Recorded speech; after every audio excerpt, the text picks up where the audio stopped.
The number of vaping-related deaths climbed again today. One of the deaths is right here in Florida. The vaping epidemic is getting a lot of scrutiny with now more than 800 cases of vaping-related illnesses.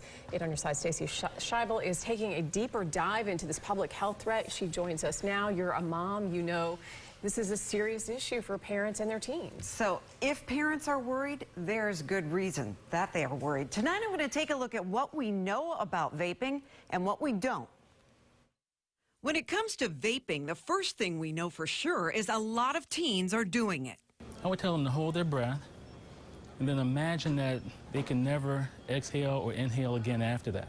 Dr. Kevin Sneed of USF Health speaks to teens about the very real dangers of vaping. The lung damage has become the primary problem, way beyond the nicotine, way beyond the THC. We're talking legitimate lung damage. We also know that teens don't really know what's in e-cigarettes. According to the National Institute on Drug Abuse, 66% said just flavoring. Only 13% of teens knew they contain nicotine. Manufacturers don't have to report e-cigarette ingredients, so users don't actually know what's in them. We also know vaping is a $12 billion industry that is largely unregulated, as we recently heard on Capitol Hill. In retrospect, the FDA should have acted sooner. We should have begun regulating these devices sooner. What we don't know is exactly what's causing all of these vaping-related lung illnesses. Dr. Sneed suspects it could have to do with the sheer volume of chemicals they're inhaling. But we don't know much about the solvent or the flavoring or what will happen if you pull it across the heating element to create the vapor. What is it turning into?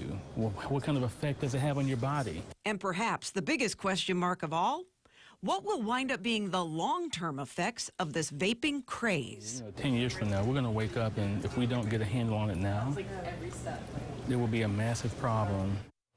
Now, Dr. Sneed is also on the board of the American Heart Association Tampa Bay and says the lungs and the heart obviously closely related. So in addition to all of these lung concerns, lung damage can also lead to cardiovascular problems down the road. So he finds that the fact that none of these vaping cartridges are FDA approved is absolutely frightening. Staggering. And the numbers of people thinking it's just flavoring, that's staggering in itself. 66% of kids didn't know.